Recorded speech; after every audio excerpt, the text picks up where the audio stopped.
And good evening. This is David Crumpton and Chuck Fiebernick on the season premiere of the David and Chuck Show. Uh, Tuesday night, a little after 7. We would have been on earlier, but I had to sell a car, Chuck. Well, good for you. Advertising's working. I had to sell a car.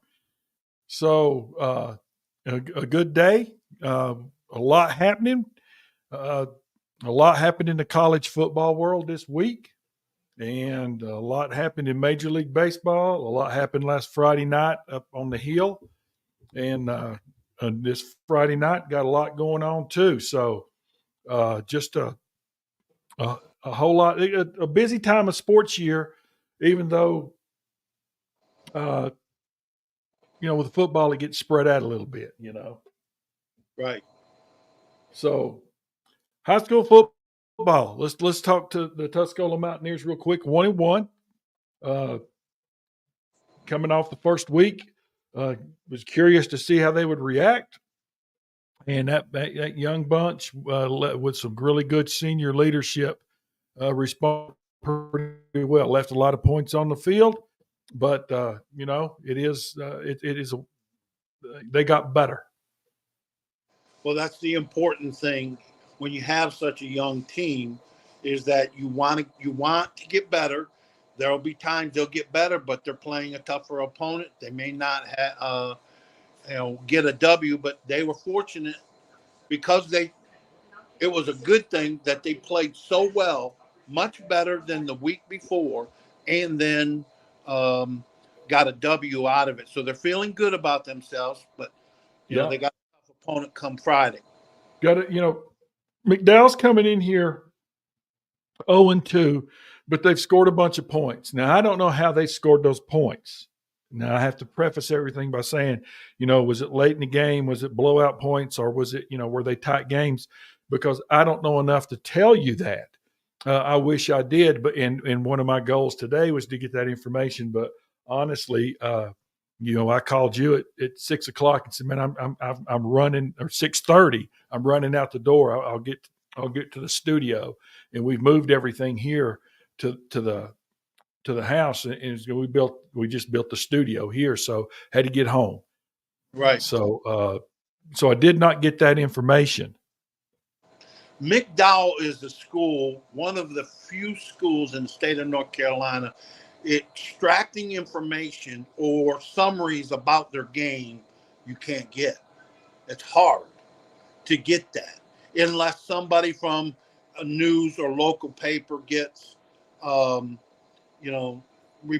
covering that game. You're not going to, it's hard to get that information on McDowell. We had the opportunity to see McDowell last year, what kind of offense or philosophy. We can take that and say we know what they're going to do. They're going to be a run heavy football team, and they're going to try and Yeah. pound it. Do they have the material? They're Uh, keep talking, Chuck, because this is Coach. okay. Okay. Coach A. Yeah. Well, anyhow, it's the distraction uh, of trying to get information. But we do know there was a lot of chippiness out of the game last year, but fortunately that was at McDowell, and we'll bring that game back to Weatherby Stadium in Waynesville Friday. So Yeah. again, here's what we're going to do. Here's what I think is going to happen. Doesn't matter what McDowell has. Jonathan, and his staff are going to break down film and all that stuff, but they're going to be more focused on, because they're young, 30 of the 43 on the roster are underclassmen, is that they're going to focus on themselves. Here's what we're going to do. We may see this as what we're going to do. And so they're going to get better. They may or may not come out with a W, but as long as they get better, I know Johnson's looking for his goal is at least minimum being 3-1 in non-conference schedule, and this is his third game in non-conference game. So this is an important game, despite it being non-conference, because you want to go up 2-1.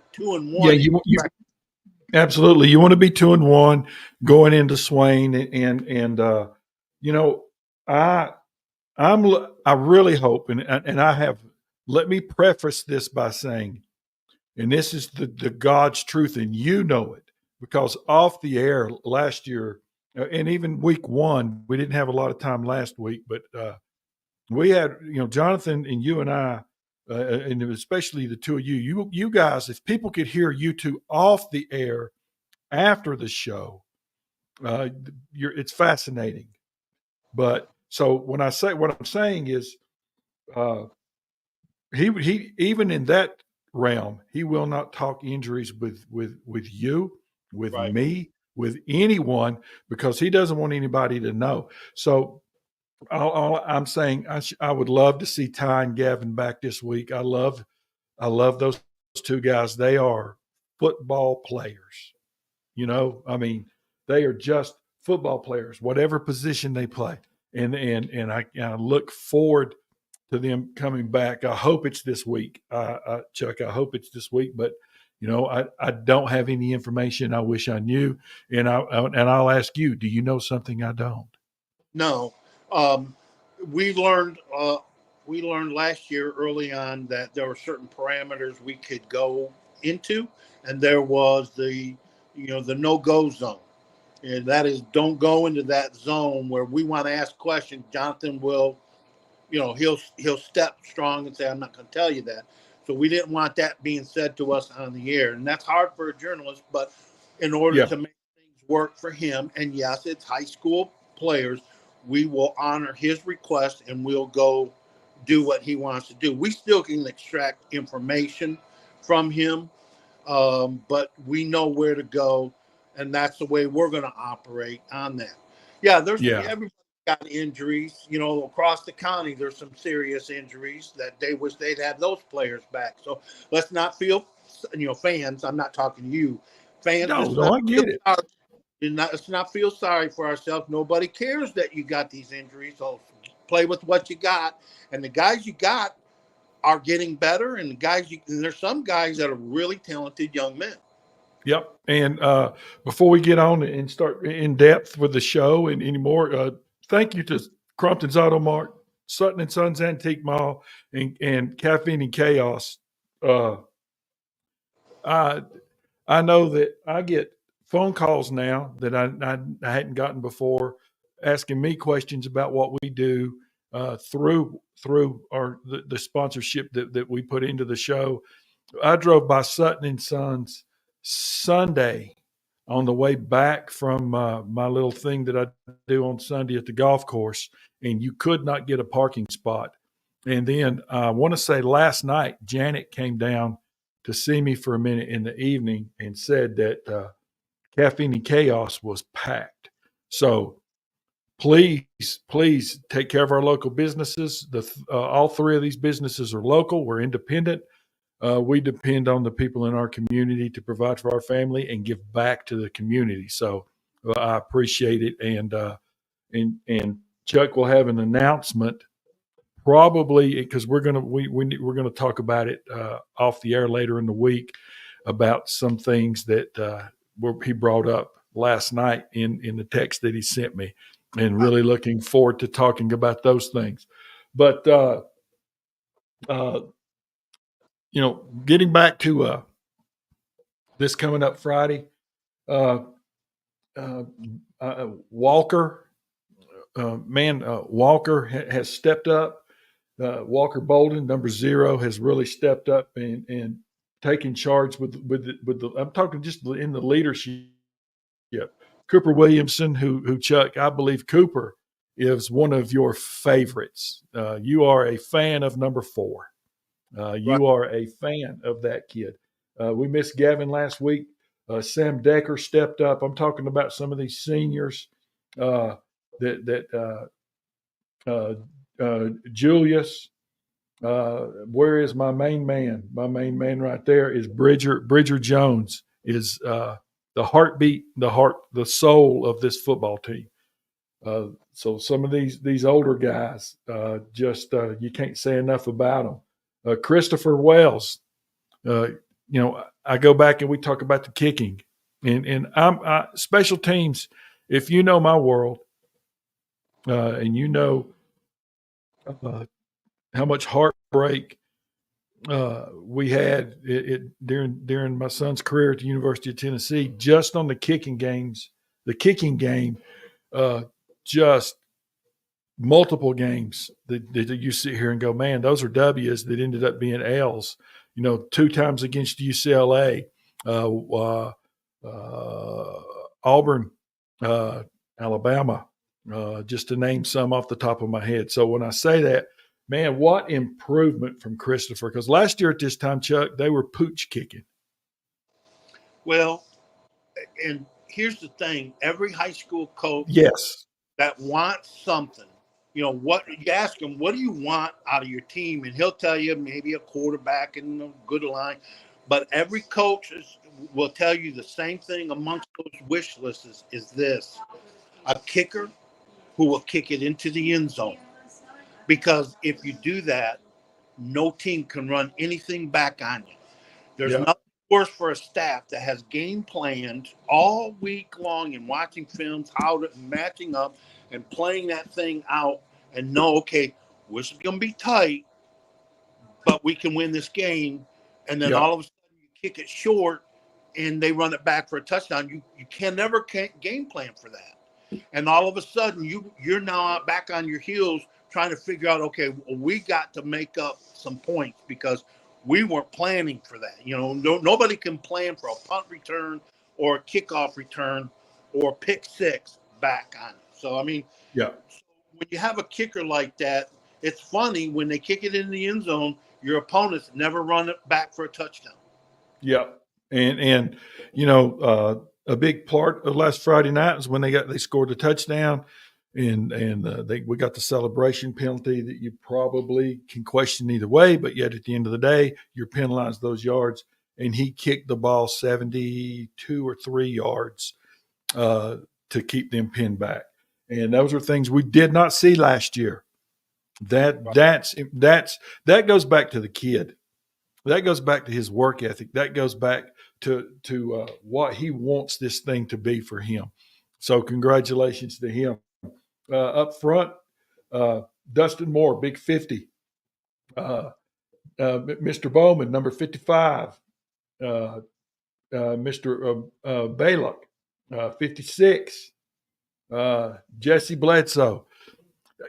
Jesse is the type of guy that I think I'd want in a foxhole with me, Chuck. Now I might have to turn around and tell him, "Hey, the enemy can hear us, so be quiet a minute. Be quiet." But he will listen. This dude will have your back, and he plays to the whistle, and he is aggressive. And I love to watch this kid play. Gonna miss him when he's gone.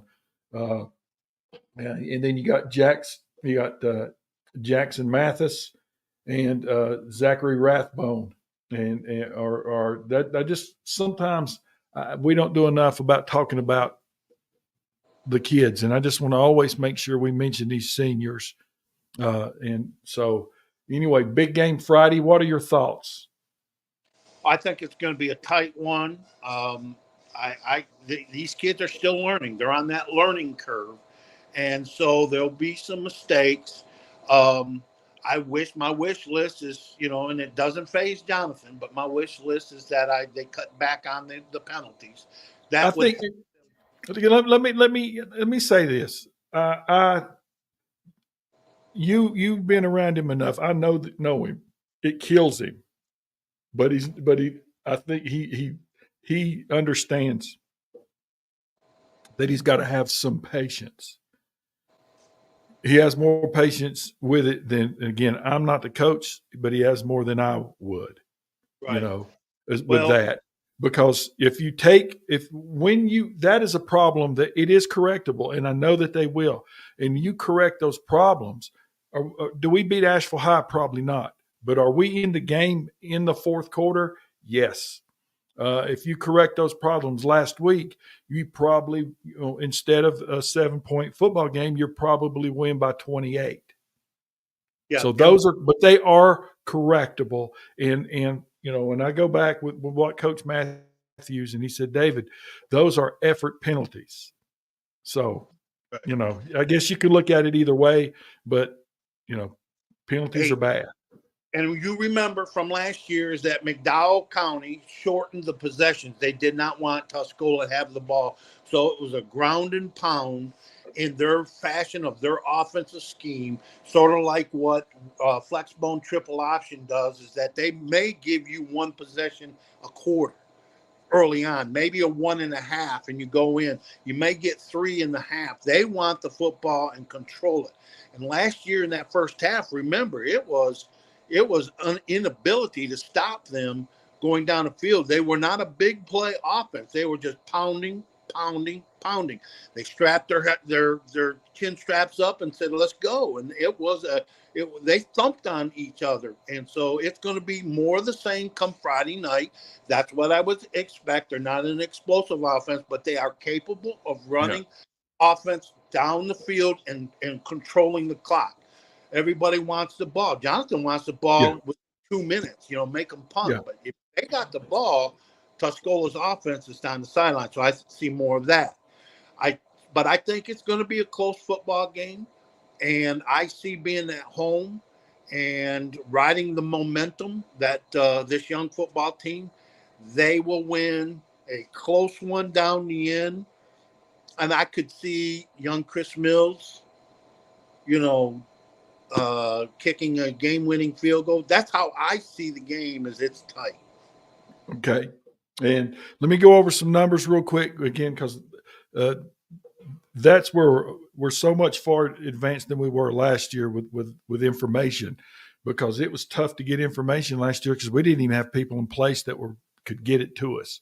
So through 2 games, Mr. Bartley is at 343 yards. He's averaging 172 yards a game, 171.5, a 59% completion rate, 4 touchdowns, 1 interception.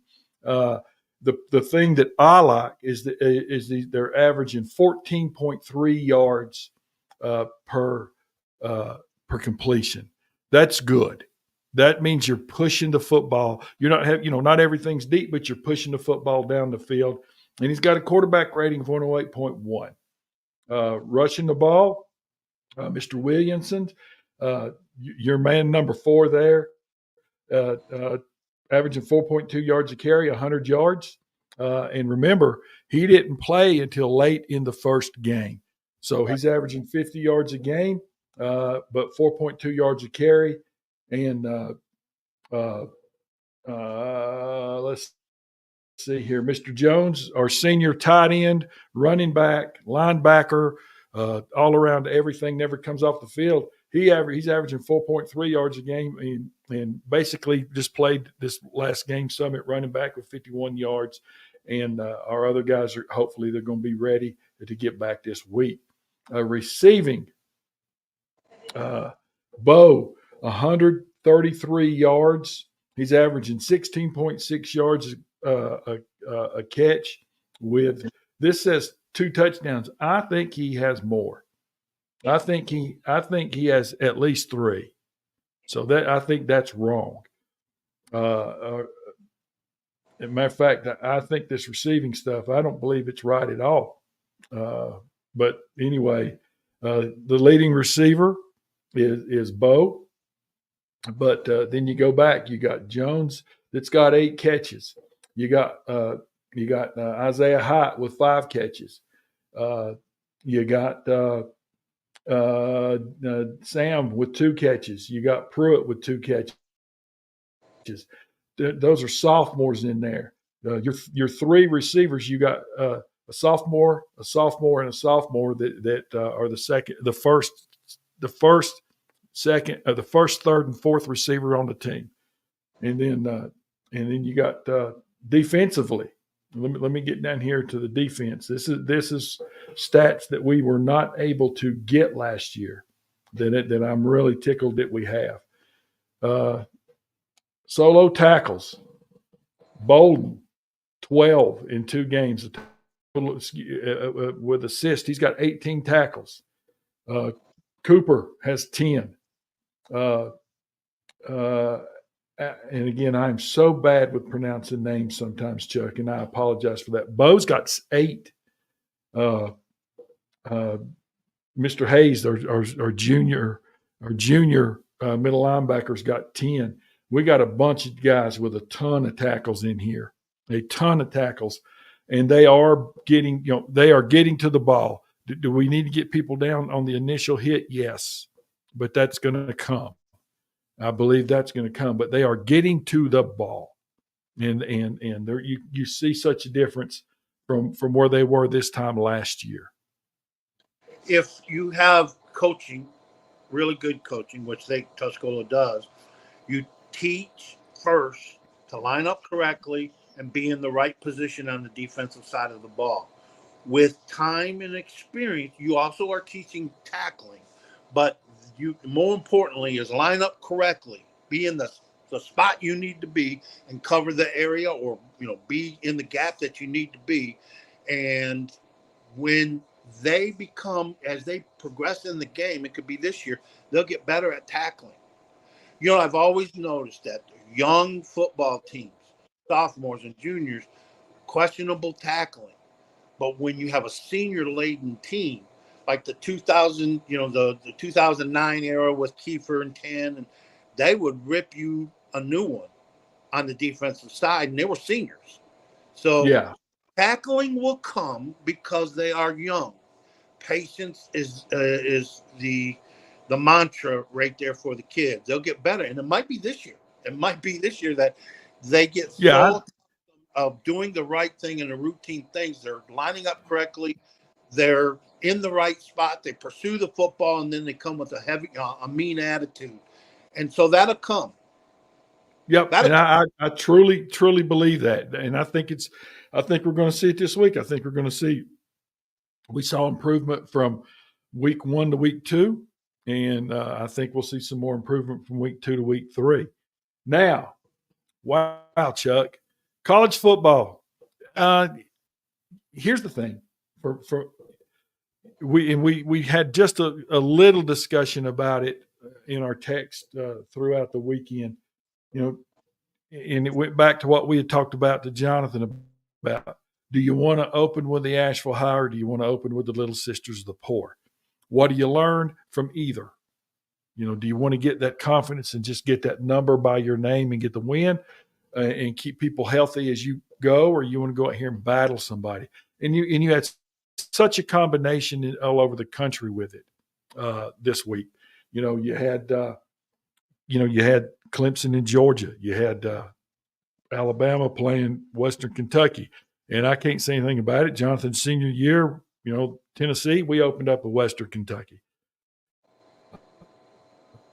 You just had a plethora throughout the week of different things. I think the thing that stood out to me is I think that in the Big Ten and the ACC, all these teams from the West Coast that have joined the conference, each of those conferences, it's going to be an issue for those teams to come east and play. It is harder to come from the West Coast to the East Coast than it is to go from the East Coast to the West Coast on your body and on your body clock. I think that will be an issue.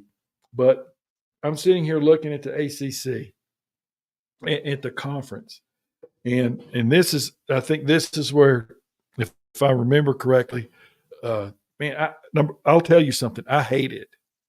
Personally, I hate the whole setup of college, big time college athletics. I can't stand it. I hate it. There's no reason that SMU, California, uh, Stanford are in the ACC. That just doesn't. It's stupid. It doesn't compute to me. It just does not compute to me. In the Big 12, Arizona and Arizona State are there. It doesn't compute to me. I don't like it. I'm the traditional guy, And then we'll talk about the Big Ten plus everybody here in a second. Where you've got, let's see here. I didn't like it when Maryland and Nebraska came in, but now you've got Oregon and you've got UCLA and Southern Cal and Washington in the Big Ten, and it doesn't make sense to me. Right. But it is the world we live in, and it is what it is. It'll be interesting to say the least. But as far as the weekend number one, week one, they called it the week before, week two. But I always love this weekend, week Chuck one, said because his oh yeah, start over again. You blocked out. So Chuck, you oh, said weekend number one. weekend number one. That was this week. This is the best, one of the best weekends because it goes from Thursday all the way to Labor Day, and you just got games everywhere. And some you got good matchups, some are not really. You're too enthusiastic to play. But I love this week. We did have a few games over on week zero, the week prior to this one, but it was a 4 days of very interesting games, head shakers. You're looking. It's like the Coach Green down at Arizona. You are who you are. That was Parcells, but Yeah. thought the best line on was on ACC Network talking about Florida State dropping down to 0-2 was by Coach Rick when he said, y'all talking about, and I'm kind of hashing this out.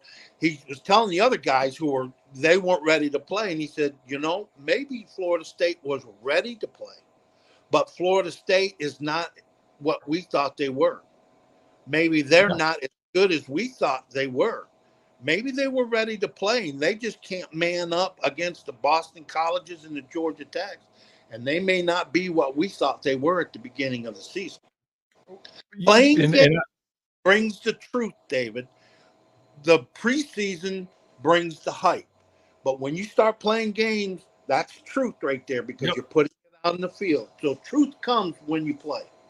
I said this thing in our text today. I like Georgia Tech. Let's talk about Georgia Tech for a moment. Georgia Tech's 2-0, and I think it's good for college football if Georgia Tech, not just for this I think it's good for college football if Georgia Tech is competitive and can compete for championships. I've always thought that. I can see why they had fallen off. I can understand why, but now in the new world of big time college football, we're going to learn a lot more in the next 2 weeks. But man, I like to see them, and they're ranked for the first time in God knows when. They're 23rd, and rankings mean absolutely jack nothing right now. They shouldn't even have the rankings right now, but they are ranked, and good for them. Florida State, oh my. Problems down. Now, look, I know that they talk about them losing 3 games in a row. The bowl game doesn't count because all their top players said we're done, we're not playing. Right. So that doesn't count. But Right. This counts. These 2 weeks count. Every year we have. Let me go back one step. Every year we have a Cinderella. We have a Cinderella. TCU a couple years ago. Why can't Georgia Tech be that Cinderella team? That's a possibility. Belief and confidence, and you avoid injuries. Those are things that you escape, and that makes a Cinderella team. Pretty soon they could be 8-0 and tough to beat, and everything plays to their advantage, and they could be the Cinderella of 2024. So, Georgia Tech, I said, it's a good team right now, but I didn't think they were worthy of a top 25 yet. Because I'll tell you. Go ahead. Florida State, we learned that Florida State was not what we thought they were. So that win, that unfortunately for Georgia Tech is a diminishing return on their ranking. So they'll be out, honorable mention, win a couple more games, jump up in there, and pretty soon they start rising up. That's a possibility. But I still say they're just a good team right now with a lot of confidence, and that's dangerous. Well, they got Memphis. They got Memphis at home this week. Then they they got Cal. Cal is having to travel across the country to come to Atlanta and play them down there in Atlanta. And then they go on the road to SMU before they play Clemson. I think they're favored against Memphis. I think that they're favored against Cal, and a toss-up maybe going into SMU, depending on with SMU. But those are all three winnable football games going into a Clemson team that we know nothing about that we'll talk about here in a little bit. I think SMU, out of the three new additions in the ACC, it is of my opinion that the team that could win the ACC is SMU. I don't think that Cal nor Stanford has the materials to even get above halfway point. He'll be right back, guys. He's in a spot where you got me. Go back and say that again. Right when you started your sentence, you cut out again. Right. I think that SMU is the team that could win the ACC. I don't think of the new teams, Cal and Stanford, have the ability, have the talent to even compete for the title. But SMU has a unique program, and they got, and watching them like 3 times, they're very good. They have the ability in the ACC. See, because we learned right now throughout the whole weekend and week 0 and week 1, Clemson isn't what we thought they were. You got Florida State. The only team I see that may be a team to reckon with is Miami. So if you come down to Miami and SMU, that would be a unique game because they both got great quarterbacks. They got great receivers, great line play, great running game. I'm telling you, SMU's primed to shock a lot of people in the ACC. Okay, hold on just a minute. I made a mistake. I was giving you Florida State's upcoming schedule. So let me go back. They beat Florida State and they beat Georgia State. They are traveling to Syracuse on Saturday, and then they got VMI at home. Syracuse is much, much, much improved, and they've got that kid who had enough of the garbage at Ohio State and went up there and he played really, really well Saturday for Syracuse. So Syracuse, VMI, Louisville, and Duke is who they've got coming up in their next 4. Well, so I apologize. I told you guys the wrong thing. I told everybody the wrong schedule. The Western Carolina guy. When I got here in 2004, Fran was at Western. I kept looking at him when he got the job, and then when I heard that he was a Western Carolina guy, I remember him. Didn't have a whole lot of conversation, but I remembered him on the staff.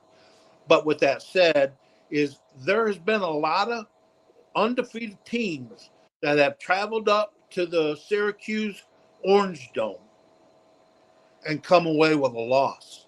Yep. Clemson knows that all too well. Wake Forest knows that all too well. And so it is a tough place to play. It will be jacked. It will be packed. And we'll find out. You'll hear me say this about college football for this upcoming weekend. We'll find out about Georgia Tech at Syracuse this weekend. And yeah, we will. We will. But I hope Georgia Tech does well. And I've always thought that it's good for college football when the Rambling Wreck is involved in it. And, if you go back and you love the history of sports like I do, go back and read about the rivalry between Bear Bryant and his team and the Georgia Tech team, and I think with Coach Dodd and those guys back in the 60s. It was wild. Coach Bryant had to wear a helmet in pregame warmups because they were throwing liquor bottles at him. And he just put a helmet on and stood under the goalpost and just said, throw him. So, yeah. But anyway, Coach Bryant, even though he's an Alabama guy, Coach Bryant, we need more of him around. But those guys are gone. So in the ACC, we could talk in depth about the ACC. I hated what happened to Max Johnson. He a horrible injury from the University of North Carolina. Brad's son started his career at LSU, went to Texas A&M, and he at Carolina, and he's still in the hospital up there, and going to have a second surgery before they even think about sending him back to Chapel Hill. I read that today, so hate that for him. So I'm not going to talk a whole lot unless you want to about the Big 12. I think we'll just kind of move on and talk a little bit about the Big 10 before we talk about the real conferences, Right. the real conference. But the Big 12, you got to start right now and say that Michigan, the defending national champions, were underwhelming Saturday.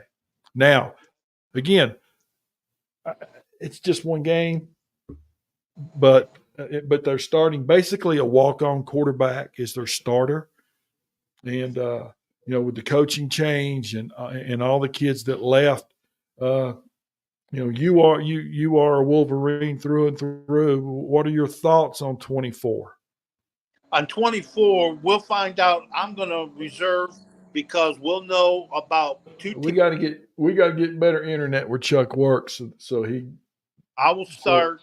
I will start to say that we'll learn about two teams in Ann Arbor. We'll know more about Texas. Are they legit? And we'll know about Michigan. Are they that down, or is Michigan? Because if Michigan beats Texas, which I don't think can happen, then Michigan is, they're just going to do their They're thing. back in the hunt. Yeah, they're back in it. If Texas loses that game, then that leaves the SEC with, I think, two big time opponents nobody can beat, in that Alabama and Georgia. I think Ole Miss and Texas are about the same type teams. Are they top 10? Yeah, probably in that area. But I think that Texas is the one team that really could put the SEC as one of the better conference again this year. And that, because if Texas, ends up being a fraud, which again, I don't think this is happening, but you always got to look at both sides of the coin. Then I think that the bottom line is that we'll learn about Texas and we'll learn about Michigan come Saturday. Well, big game, and it's a noon kickoff, and it's intriguing. And you are so correct. We're going to learn a lot about both teams. I think Texas is I think Texas might be one of the top three teams in the country right now. But again, that's just me thinking that. When these intersection, interconference rivalries and big games, and you got teams coming from different time zones, Michigan's notorious for this. I remember playing when they played Hawaii, and it was a noon kickoff. Well, that was to the biological clock of Hawaii. That was 6 o'clock in the morning, and they played like it. So having a noon kickoff against Texas is 10 o'clock in the morning, a little sleepy. It's gamesmanship. Is that the way they start the game? So, so when you watch this stuff, I don't know how they'll handle that in the conference if Washington comes over to play Michigan, or Michigan will have to go play Washington. But if that happens, are they going to play games with the kickoff? That's 10 o'clock in the morning for Texas. And TV dictates a lot of that now too.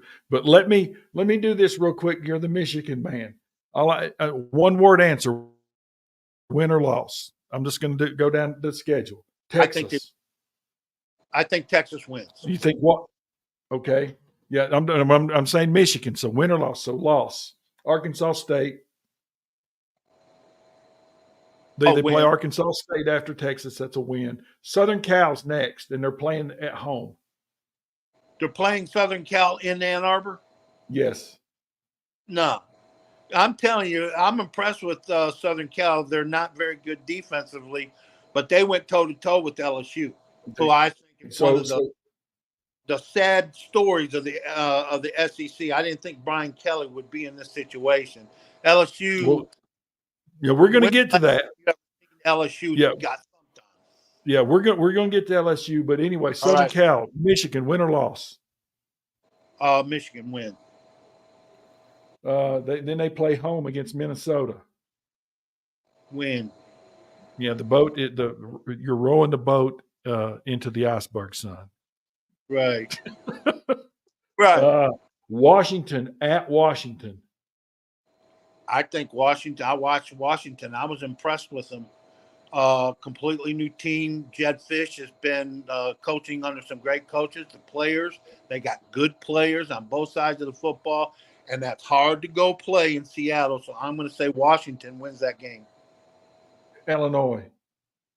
Win. Home against Michigan State. Win. Home against Oregon. Whew.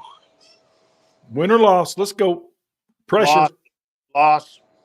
On the road to Indiana. Always have trouble down there, but I'm going to say a win. Home against Northwestern. A win. And on the road at Ohio State. Win. Okay. They own the Buckeyes. Just wanted to see what you. So again, the Big Ten, it is intriguing with all these new teams, and personally, again, I don't like it, but it is what it is. And then I'm not going to talk about the Big 12 because I don't want to yet. All right, the SEC, and there is no more East and West. It is just the SEC. There is no East and West. Correct? Right. Correct. So you've got. Again, we talk about this every year. The rankings don't mean anything right now, and to be honest with you, they don't mean anything all year because the only rankings that count are the final one from the playoff. Correct? Right. All this other stuff is just fodder for some people like you and me to get on our little shows and talk about things. Right. So, but anyway, I think you've got Georgia and Texas far superior to anybody else right now. And then you've got Alabama that's kind of beneath them. But that's a lie. I think you've got Ole Miss that's above Alabama. I think that that Coach Kiffin, I think Lane has done a phenomenal job. And I think they're in the hunt for a national championship if they can stay healthy up front because their skill guys are as good or better than anybody in the country. So right. I think you got Ole Miss there.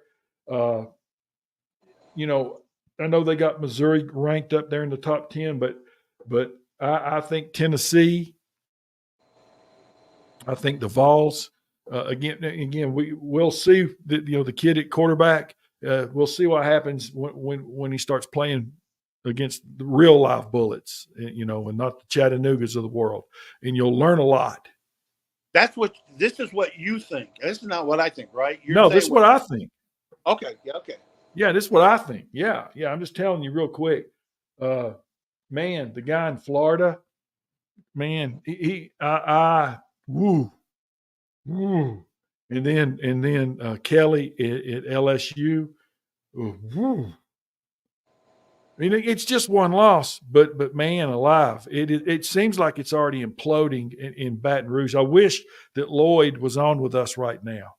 I really wish, just to talk about the environment down there. And I hope next week that during our show that we can have Lloyd on, and when we talk SEC football and let him talk about LSU, because the Swami, who was the Swami at the Mountaineer.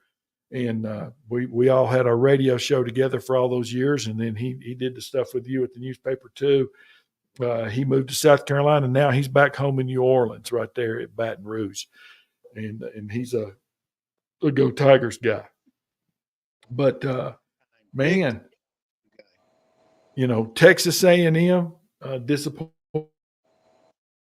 week one. LSU disappointed week one. Florida was just trounced by Miami. The Commodores, big win over Virginia Tech, Chuck. Right. Big win for the Doors. Then you got Texas and Tennessee, and South Carolina won, but I think he's in trouble. They're very unimpressive. I don't think I hate doing this because I like Billy Napier. I mean, I like him. He's a cool guy. You like coaches that are good guys and love their kids and all that stuff. But, in college football, if you can't recruit, because not everybody can go out and get that kind of Alabama, Georgia talent, Texas, whatever. He may not survive the end of the season. He may get cut loose soon. That's bad. It's bad in Florida. And it moves on over to, last year didn't help. And they're having the problems right off the start of the season. Well, I can tell you this, that and this is from, how do I explain it? You were there. It's not pressure that you think that most people understand. It's not pressure that that most of the people that are listening or watching or that are going to listen and watch or see us, you do not understand. The pressure on the coach, the pressure on the players, the pressure on the quarterback, the pressure on the coordinators at these programs is unlike anything that you can imagine. You cannot fathom. Just think back. You were there. You saw it every single day when it mounted over in Knoxville. You Right. saw it. Yeah, I saw it. Look, when you are in that arena, it is do or die. It's not cutthroat. It's worse than that. And then you have, every game you have recruits out there, and you've got some really good recruits. And you lay it again, we got to get Chuck better internet, but and he'll come back here in just a second. Again, are you back, Chuck? So we're talking about the pressure mounting. Go ahead, finish your statement. I'm sorry. Yeah, the pressure is real, is extremely intense. They knew what it was like going in there, but you have to experience when you experience the things Billy Napier's going through. It wasn't as intense when he was at Louisiana, but No. it is. It is. This is Where he's at now. He's a different arena, different animal. It is a different world, and Right. again, you understand how intense it really is. Right. It is. It's not just every game. It's every snap. It's every time you walk on campus. It is when you go try to eat dinner. Whether you're the player, whether you're the coach, it is unlike anything you've ever seen or felt. We had, it was even into the press box where you had fans as reporters and not doing their job and keeping their mouth shut. You had one that was at Tri-Cities, and he kept running his mouth. Anything that happened bad was Jonathan's fault. And nobody was saying anything. And then he threw a pass. It was intercepted against Florida, and he went off the deep end, raising up, standing up, get this guy out. And then there was a flag on the play, and Florida had 12 men on the field. Well, then that's when I jumped in and nearly got thrown out because I told him, I said, I'm going to drop you out of this press box. I've cleaned it up. If you don't shut your mouth. There was 12 guys. Joe Montana would have thrown an interception against a 12-man defense. And he sat down, and Bud Ford came by, and I said, if you don't move him, I'm going to drop him. We're going to go downstairs, and I'll take him out. And so Bud got, okay. And when I told him to shut up and sit down, because I'm a Jonathan Crompton fan, right? Okay. But I'm a homer, but you're not going to talk about this kid. That's not your job. When I told him, I got a standing ovation by about a good dozen reporters sitting there in the press box. Yeah.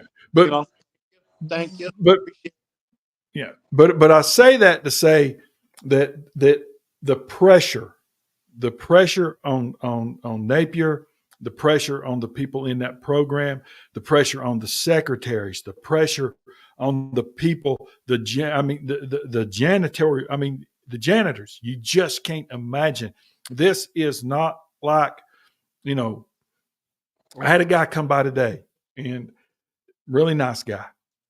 Really nice guy. He was very complimentary about what's happening at Tuscola, and understanding that they're young and all this good stuff. And he was walking out the door, and he said, "Hey, I'll see you later." And I said, "Hey, have a good day, man. Appreciate it. I'll tell him that, thank you so much that you took the time." And he turned around and said, "Hey, man, I got to ask you a question." He said, "I played here back in the day, but for another, for Coach Brooks, and it was really, it was intense, and there was basically, the old school approach of, we're going to get in your face type of thing."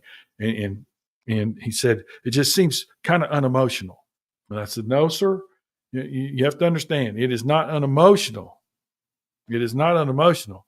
It's because the guy that's running the program is never going to embarrass a kid in front of anybody. Now, when he puts his arm around him, and you all are thinking he's saying kumbaya, he's probably saying things that his grandmother would not want him to say." Right. But he's not, so I say that to say that how you react to the pressure, how you want your kids to react is going to be a reflection of you. And we're going to see with Napier and look, I think Kelly too. I'm not saying Kelly's job is on the line like Napier's is, but man, the whole nation is questioning Kelly's approach. Or am I wrong? And I don't think I'm wrong. So pressure, Brian, my son-in-law, when we're out playing golf, and he'll look at me and go, "Pressure bust pops," and he'll laugh. So we'll see how these people react to the pressure, Chuck, because it is going to mount every day, every second. What is happening is, the increase. One of the I'm gonna have to, again, guys. I'm gonna go get Chuck better internet. Hey, you hear me? He'll be right back again. Okay, Chuck, you said what is happening, and then you cut out again. So what is happening? Portal, your roster chemistry, the composite of your roster is changing every single year. There is no loyalty. So the players, you're getting bodies to fill in, and then you can't go out and recruit somebody who will stay with you normally with 4 to 5 years. You're not; those days are gone. This transfer portal is bringing on enormous pressure on the coaching staff and on the program.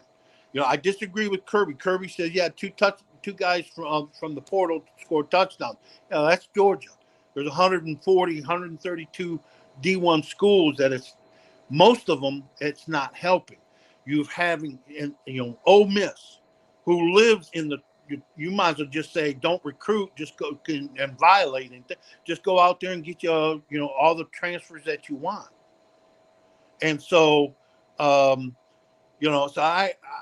I think the portal is kind of the culprit here, and because you have to change your philosophy, because if you're allowing unlimited transfers, these guys, you're coaching somebody, if he doesn't get his way or if he's not starting, he's going to go someplace else. How many of these guys, you talk about the Max Johnson, well, this is his third transfer.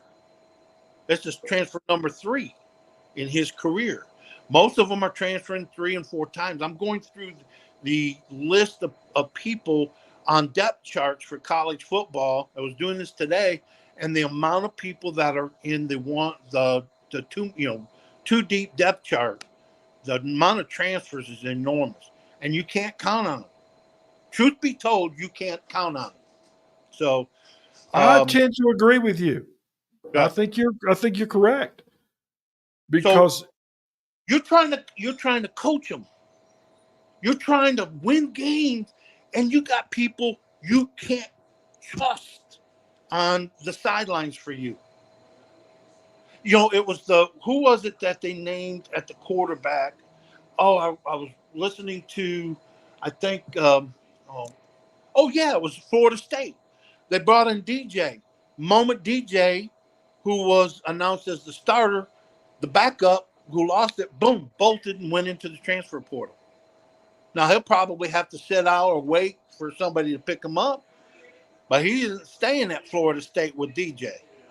This is what's happening all over the place.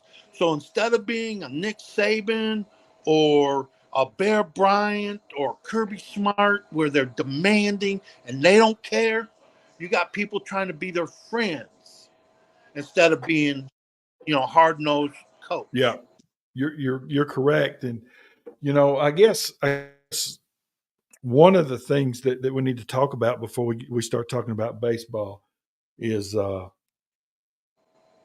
how people are handling the portal.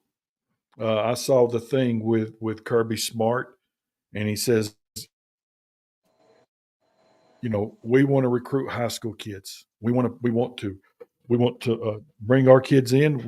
We want to teach them our way. We want to develop our kids. And they have had transfers leave, and they've had guys come in, but not an enormous amount. And that's a good thing. Their kid that's a quarterback that's probably going to be the first kid picked in the draft sat there for 3 years and learned before he did what he did last year, and he's going to go out here and set him and his family up for generational wealth because he was patient. But you look at that, and they do use it to a certain extent. Then you look at what happening at Colorado.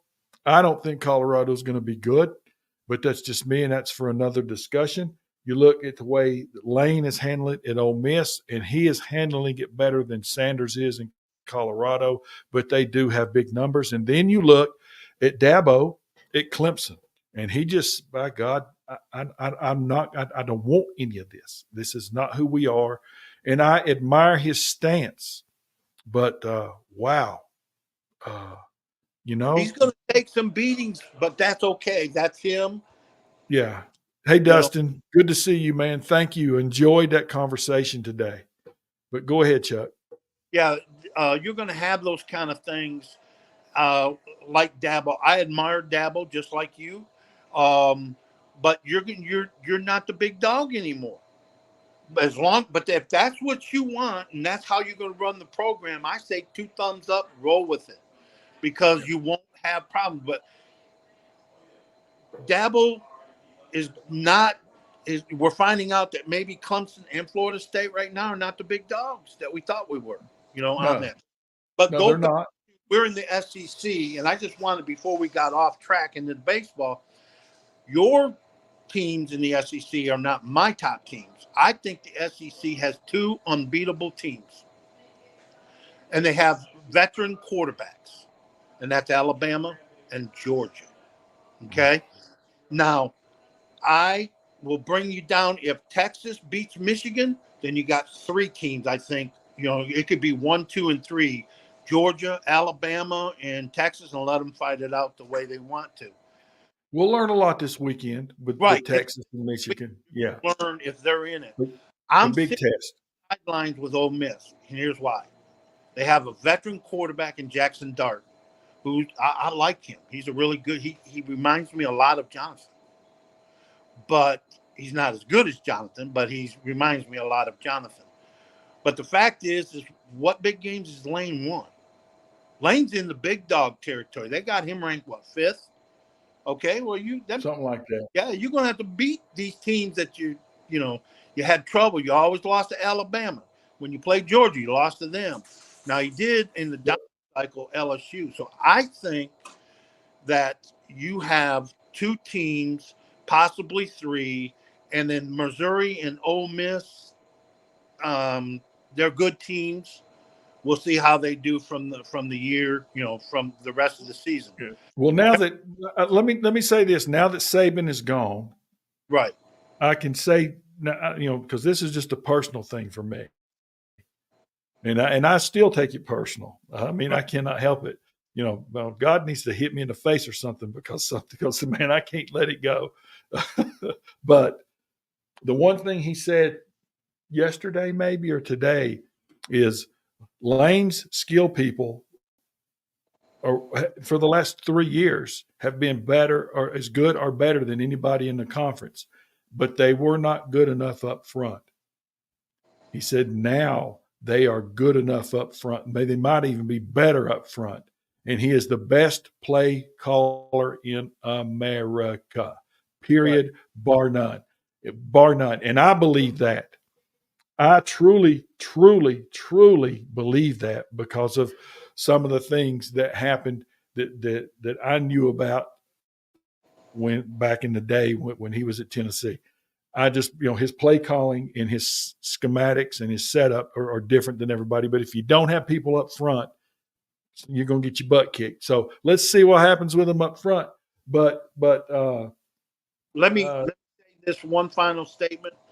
Growing up, I yeah, up in the auto industry, they would talk about the upcoming cars coming up. Oh, the new Camaro and the SUV Cadillac and all that stuff. Well, they have also a proving ground where they take those cars and prove them, running them around like race cars, see, yeah, stop, go. Lane's the same way. Everybody's saying that thing. And hey, Lane's an awesome coach, one of the great coaches. The proving ground for Lane has to happen this year. If he's that yep, good, he's got a proving ground every yep, Saturday on a acre of land called a gridiron. yep. Got to That go get them. You got to win the football game. Yeah, there, because it there, goes back to this, and you'll understand. You can't have the field goal blocked. You know what I'm saying? I mean, no, I mean, you either win or you lose. It's either good or it's not. right. So you're absolutely correct in what you're saying. Uh, but I sense that, and let me say this while even if we don't talk a lot about baseball tonight, let me say this.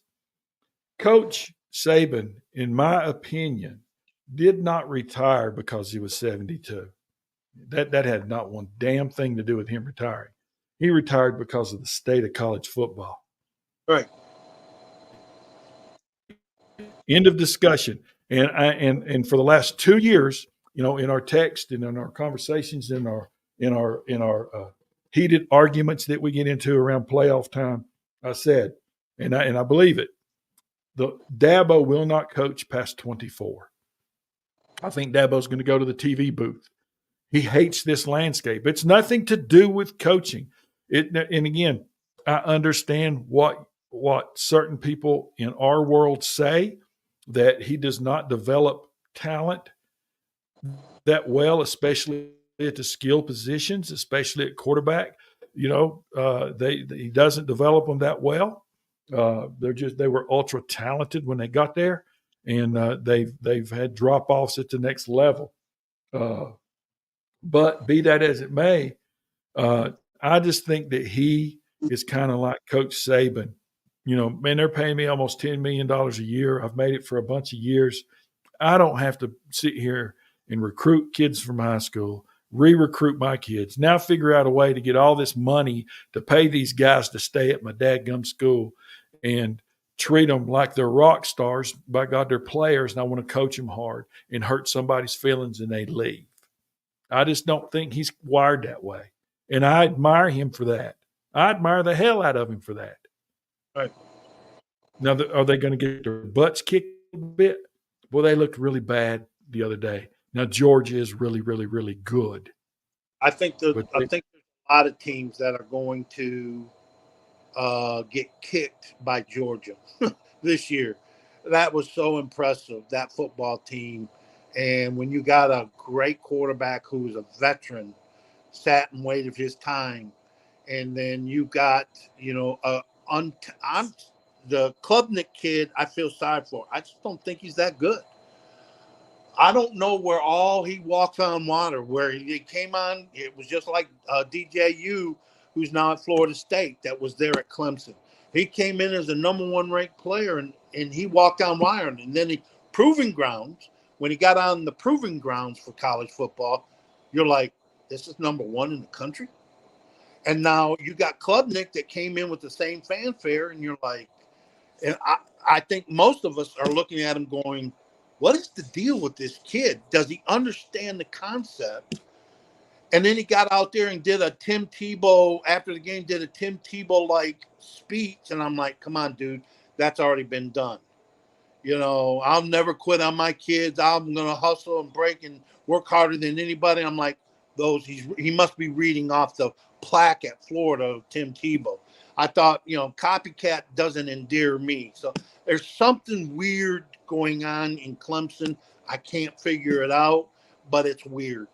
And you just, I think, and Jonathan said it best, and I'll use Coach Eight's comments, is that all the coaches that recruited that talent and coached them up before the playoff or the transfer portal are all gone. They're all either head coaches or moved on. And he's got new staff. And I'm sitting here looking at you. When he said that, I thought, Coach Eight's right. Sometimes you got a great program, but the people you hired back in, because when you lose somebody, you got to find somebody better than what you lost. And Dabo hasn't found that yet. So going into this week, the game of the week is going to be Texas, Michigan. Is Right. that the game of the week? Yeah, I would say that's a game of the week. Yeah, me too. Me too. I'm and again, I don't spend a lot of time like I used to. If I'm home and it's there, I'll watch it. But I don't make a point to say I'm going to go do this anymore, because sometimes with it, I just, yeah, it's like the thing with the NFL. Right. I think the only time that you have watched the NFL in the last decade was last year when the Lions made a little run there. And I'm sure that you're probably going to be back this year to just doing something else on Sundays.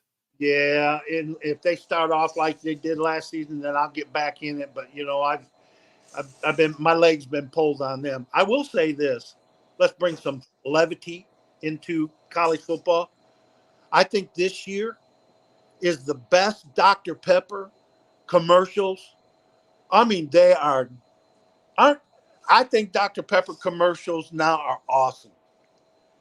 The Ewers. Have you seen them? Oh yeah, I love them. Yeah, of course, heck yeah. State, and the one he's got this year, he's got the tattoo on his chest, and they're on the train going to win the championship, and he broke his leg in preseason camp. And had Ewers on there. He says, I'm the, Ewers, Deputy Ewers. He come up and he says, I have no backup. You wanted backup. I need backup. I don't play with backup. I did have a guy who claimed to be backup last year. He had a nice head of hair and a great family. And then Boz is looking at him. Are we talking about the same thing? Great commercials, man. Give Dr. Pepper. I don't like commercials a lot, but those are awesome. Yeah, they are. And I tell you, if you're old like me and you want to, wait a second. We're going to quit talking about college football. Let me get over here real quick so we can spend. We got to spend a few minutes. So we'll pick up this next week. But next week, I really want to have about college football. I'll put some thought into it, Chuck, and let's talk about in detail with some facts about how certain programs are handling the transfer portal, like the Georgia, who I think is handling it perfectly to this point, or Clemson, or Colorado, or Ole Miss, or and let's give some facts. We'll do our research and do some facts, because I know you'll go crazy. You won't sleep for the next 6 days. You'll dig between now and the next 6 days. You'll move a lot of dirt to get some good facts, because I think that's very important. Right. And also, we'll discuss this next week. Are they student athletes? We'll talk about that next week. I think that's a fair question. Is that a fair question? Oh, yeah. Okay. I just want to make sure. Okay. Major League Baseball, the Baltimore Orioles, who I'm not saying who have a bet on. I'm not saying that Chuck and I and another certain person that we can't name bet on before the year. to make the World Series are tied for first place in the AL East, and they are playing the scorching hot 31-108 Chicago White Sox. And it is 8-0 in the bottom of the fifth. Baltimore still batting the only one out, and the Orioles are all over the record-setting, scorching red hot White Sox. My God, 31-108. They are going to blow past the 1962 Mets. They're on pace to lose 120 after tonight, maybe close to 128 games. Can you fathom that? No. Baltimore, Otani is getting close to 50-50, which has never been done. The Chicago Cubs have made a great run for the wild card spot. They've come back from the dead. The Oakland A's have about 18 more games left in Oakland before that goes away. Tampa Bay, hopefully they'll move that franchise somewhere with somebody that gives a darn about it. But baseball season, we are now in the dog days, Chuck. We are in the dog days. Yeah, this has been probably 8 years since the Detroit Tigers, my team, has been relevant. They are in the wild card hunt. They have played. You talk about a scorching hot team. They have been scorching hot. But you have to go take your favorite teams and look ahead.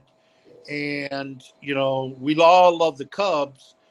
Cubs have got 3-game series with the Yankees, with the Los Angeles Dodgers, and the Philadelphia. That's 9 games. If they don't play well, they could be, they could just knock themselves out of anything.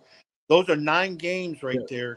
They have to win games like tonight when they play Pittsburgh against Steens, who is pitching tonight against the Cubs in Chicago. The lighting's poor in Chicago. I always believed that. And you're going to see 101 for about 6 innings. Good luck. So here's how the wild card is set up. It's not like it used to be. Now you've got a total of 6 teams from the National League, 6 teams from the American League that are going to make the playoffs. You got 3 division winners, 3 wild card teams. The team with the worst record of the 3 division winners plays in the wild card round. So if it ended today in the National League, you've got the Dodgers, the Phillies, and the Brewers. And man, don't overlook the Brewers. They are playing really well. That are going to be the 3 division winners. And you'd have the Padres are 3.5 games up in the wild card race. The Diamondbacks are 2.5 games up, and then you've got the Braves the Mets are a half a game out from with each other for the 3rd spot, and then you've got the Cubbies 3.5 back, so they still have a spot. The reason we're talking about the Cubbies is because that's the second team that we bet in the preseason that we laid money on to make the playoffs. Otherwise, we would not be spending a lot of time talking about the Cubs. Right. And in the American League, you've got the Yankees, the Guardians, and the Astros. And God, you got to tip your hat to Houston because they were really horrible at the start of the year that are winning their divisions. Baltimore's just a half a game out behind the Yankees. They're 5 games up in the wild card. And then you got the Twins, Royals, Red Sox, all within 4 games of each other. And then the Tigers are 5 games out. So they are still there. John Taylor's Mariners, man, they went from first place.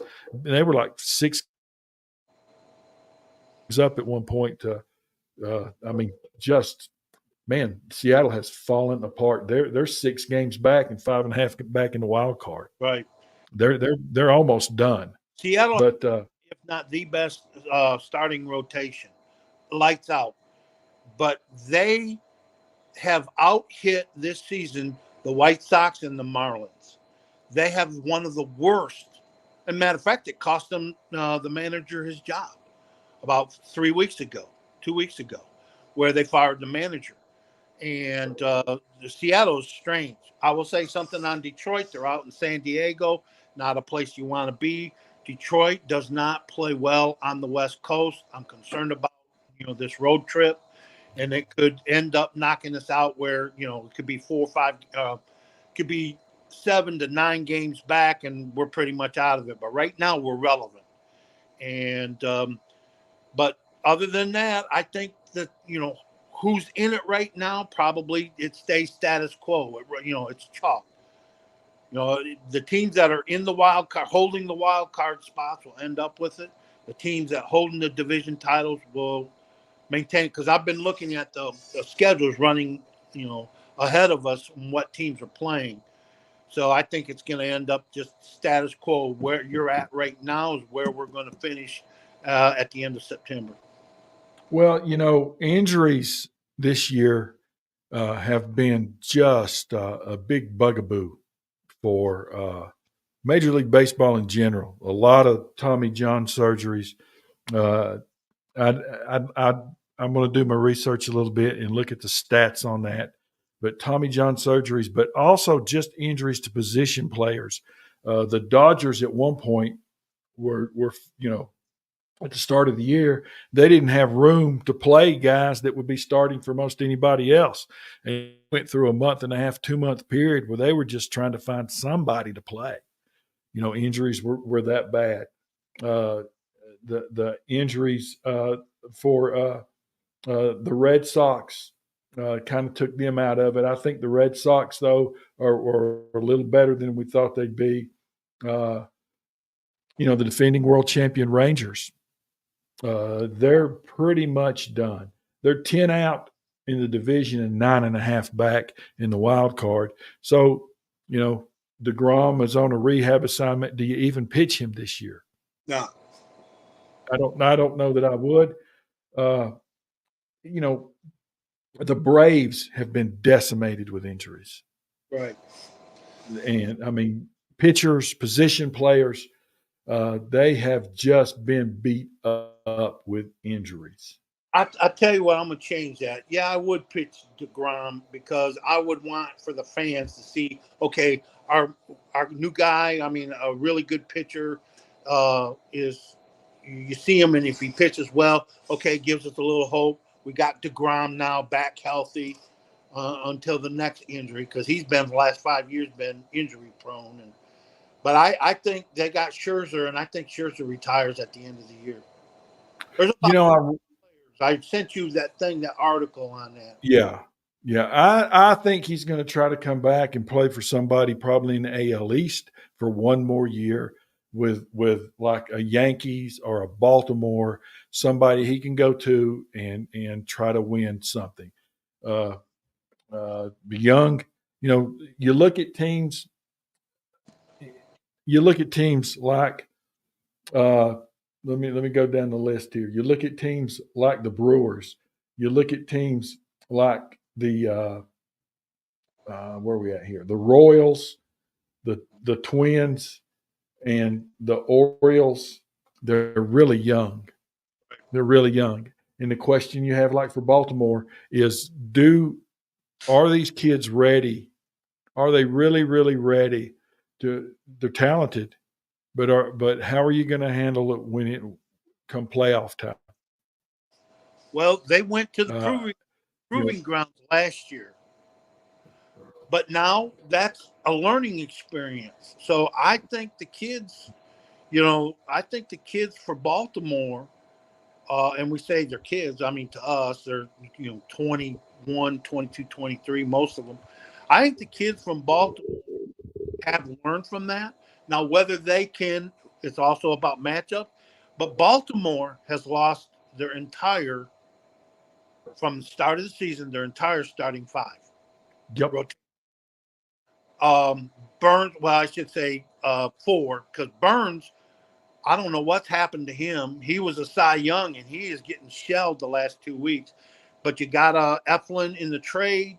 You got some kids that, you got all these kids that are injured and out. I don't know if Baltimore's pitching can hold up, but their bats can. So we'll see how, again, the proving grounds, once they get into the postseason, they'll prove themselves. We'll find out. Yeah. And I want to end. I want to end the show, kind of turning it over to you in just a minute. But I want to spend a minute or two before we turn it over and kind of end this thing. Is I want to talk about the White Sox. It's just unbelievable that you're sitting here at 31 and 108. You have a 223 winning percentage. 223. You have been outscored by 301 runs in a major league uniform. It's, the players, I think they're probably playing with 3/4 of a minor league baseball team. To me, this goes back to the ownership in the GM. Man, this is crazy. I just think it's horrible for baseball.